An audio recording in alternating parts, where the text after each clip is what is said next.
السلام عليكم ورحمة الله تعالى وبركاته. مرحبا بكم في فيديو جديد، وصفة جديدة على قناة كوكين ويت شيماء.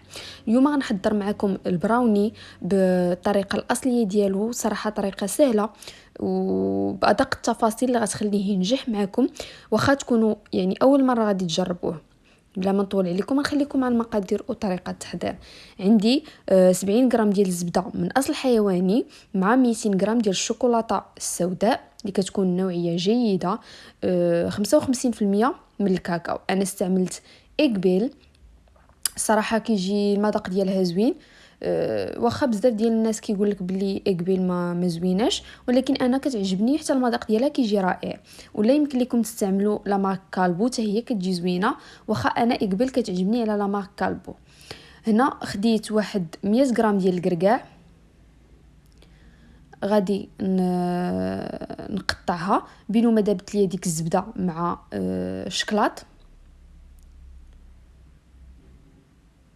انا ما بغيتش ندوزو في الطحانه باش ما يوليش ليا طروفه رقاقين بزاف، انا بغيت غير نهرمشو، بقاو طروفه الحجم ديالهم باين كيف ما كتشوفوا.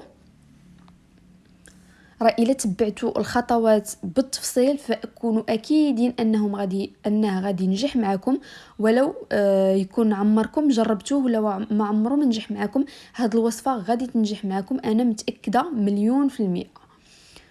الا خدمتوا بالتنظيم وبقديتوا كل شيء الامور ديالكم وضبطتوا الميزان، فاكيد ان الوصفه غتنجح معكم. هنا خديت داك الكركاع، غادي نضيف ليه معلقه ديال الدقيق، من داك الدقيق اللي حنا عابرينه. من بعد غنقول لكم شحال الكميه ديال الدقيق. الوصفات ديال لاباتيسري كيبغيو الميزان، بالنسبه للناس اللي كيقول لك الميزان راه من الافضل انكم تستعملوا الميزان حيتاش كتبغي التدقيق. هنا عندي 100 غرام ديال الدقيق مع 14 غرام ديال بودره الكاكاو تكون نوعيه جيده،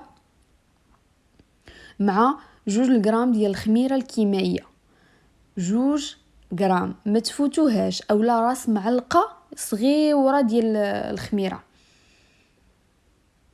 كنخلطهم هكا في واحد البول اولا زلافه اولا اناء صافي، وغادي نخليهم نوضعهم جانبا. هنا غادي نجيب 2 بيضات، البيض يكون من الاحسن كبير، فالبيض ديال لاباتيسري كيبغي انه يكون كبير. وخديت 120 غرام ديال السكر البني، يمكن لكم تستعملوا السكر العادي، ما كاينش اشكال. انا توفر لي السكر البني فاستعملت السكر البني، نتوما يمكن لكم تستعملوا غير السكر العادي، راه ما كاين حتى شي اشكال. وغادي نخلطوا هكا بالطراب الكهربائي، ماشي حتى يطلع ليا داك البيض، لا غير دير ليا ديك الكشكوشه وكيتخلط ليا البيض مع السنيده صافي. وكنوقف التطراب، حنا ما عندناش الغرض انه يطلع، شوفوا غير كيدير ليا دوك الفقاعات صافي كنحبس. هنا بعد ما داب ليا داك الشكلاط مع الزبده وبرد شويه، ماشي كيبرد حتى كيقصح عاوتاني، غير كيبرد واحد شويه، غادي نضيف فوقو داك الخليط ديال البيض مع السكر وغادي نحركهم. خاص الاناء يكون بارد، بعد ما كيذوب كنطفيو عليه وكنخليو الاناء حتى كيبرد، ولا كنديروه في اناء اخر، لكم الاختيار صافي. وكنخلطوه بحال هكا باش ما يطيبش لينا داك البيض عاوتاني، باش نعرفوا الشكلاط ديالنا واش برد. كنديروا فيه صبعنا كنحسوا ان الحراره ديالو كتستحمل، ماشي كتبقى حراره اللي مرتفعه. هنا ضفت داك الكركاع، كنديروا ليه الدقيق باش يتوزع علينا في الخليط كامل، ماشي كتجينا بلاصه فيها الكركاع وبلاصه ما فيهاش. هنا غادي نصفي داك الدقيق مع الكاكاو مع الخميره ديالنا صافي، وكنخلطهم. هنا ما كاينش مشكل، ماشي بالضروره انكم تخلطوا من الاسفل الاعلى، لا كتخلطوا كيف ما بغيتوا. المهم المكونات انهم يندمجوا مزيان مع بعضياتهم وكيتخلطوا مزيان، وحاولوا انكم غير تسرعوا باش ما يجمدش لكم داك الشكلاط صافي. هذا هو القوام ديال الخليط، شوفوا كيفاش كيجي. خديت واحد الاطار غلفته بورق الطبخ، القياس ديال الاطار هنا استعملت 20 على 20، والعلو ديالو 4 سنتيمتر صافي غادي نخوي فيه داك الخليط ديال البراوني ديالي، وغادي نوزعو بالتساوي في المول ديالي كامل. وفي هذا الاثناء كنكون شعلت الفرن من الاعلى ومن الاسفل على درجه الحراره 180 درجه. وبالنسبه للحراره ديال الفرن يمكن لكم تستعملوا ديال المروحه، ولكن من الاحسن انكم ما تستعملوهاش حيت تبقى غير طير لكم داك ورق الطبخ. بالنسبه لي انا فرا ما استعملتهاش. صافي هنا كنبقى نوزع هاد الخليط ديالي بحال هكا. وبالنسبه لدرجه الحراره فكاينين بعض يعني لي فوغ اولا الافران اللي كيكونوا سخانين بزاف بحال الفرن اللي عندي، فرا على شويه كان غادي تحرق ليا، جاب الله غير ديالي ماشي ديال الكليان. ردوا معاه البال ونقصوا على ديك الحراره ديال 180 من الفوق، يعني هبطوا العافيه واحد شويه. هانتوما بعد ما دخلتوا الفران خليتو 10 ديال الدقائق، يعني يقدر يدي معاكم حتى 17 دقيقه كيف قلت لكم على حسب الحراره ديال الفرن. الا كان الفرن سخون بزاف ما غيديش لكم بزاف، الا كان الفرن بارد شويه فرا غادي يدي معاكم حتى 17 دقيقه. هنا خديت واحد 150 غرام ديال الشوكولاته 55%، درت معها 3 المعالق ديال الزيت النباتيه، دوتهم في حمام مريم اولا كنديروهم في الميكرووند الناس اللي عندهم الميكرووند واللي كيذوبوا الشكلاط في الميكرووند. صافي وغادي نخويه فوق من داك البراوني.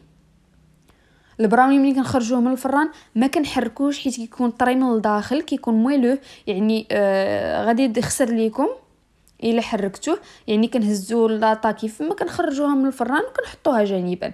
هنا غادي نخليه حتى كيبرد ليا داك الخليط مزيان ديال الشكلاط، وكنبدا نشكل هكا خطوط. انا صراحه زربت عليه مع التصوير راكم عارفين، ما خليتوش حتى شد فراسو مزيان. داكشي علاش غيبانوا لكم الخطوط شويه ما واضحينش 100%. نتوما خليوه حتى كيبرد هكا عاد زوقوه. يمكن لكم تستغناو على هاد الشوكولاته من الفوق ولا ديروا غاناش ديال الشوكولاته، فغنخليكم المقادير كاملين في صندوق الوصف. ويمكن لكم تخليو البراوني كيف ما هو، كتخرجوه من الفرن صافي كتخليوه غير كيبرد وكتقطعوه وكتاكلوه. المهم كيبقى تزيين على حسب الاختيار وعلى حسب الذوق ديال كل واحد. صافي هنا غادي نحيد ليه داك الورق بعد ما برد ليا الخليط مزيان والبراوني ديالي برد بشكل يعني جيد، يمكن لي نتحكم فيه. صافي غادي نقطع هاد الجناب، فيمكن لكم نتوما ما تقطعوهمش، انا على حسب التصوير هكا باش يبانوا داكشي علاش تشوفوا من الداخل كيفاش داير فقطعتهم. شوفوا داك الكركاع كيفاش كيجي يعني موزع في البراوني كامل، ماشي جهه فيها وجهه ما فيهاش. فرا ما كاينش اللي كيذوق هاد البراوني وما كيعجبوش صراحه، راه ادمان كيجي رائع. وهكا تقادوه لوليداتكم فشي حاجه مقادينها وعارفين شنو فيها احسن. شوفوا كيفاش كيجي الشكل ديالو، ويمكن لكم تقطعوه دي مورسو صغار بحال هكا كيف ما كتشوفوا. وغادي نقول لكم بسلامه، ونتلاقاو في فيديو اخر ان شاء الله. ونتمنى من الوصفه ديال اليوم تنال الاعجاب ديالكم وبارطاجيوها مع الاصدقاء والاهل والاحباب باش تعم الفائده. وغنقول لكم نتلاقاو في الفيديو الماجي باذن الله. وكنبغي نشكر كاع الناس اللي كيخليو لي الاراء ديالهم في التعاليق وكيخليو لي اللايكات ديالهم والتشجيعات ديالهم.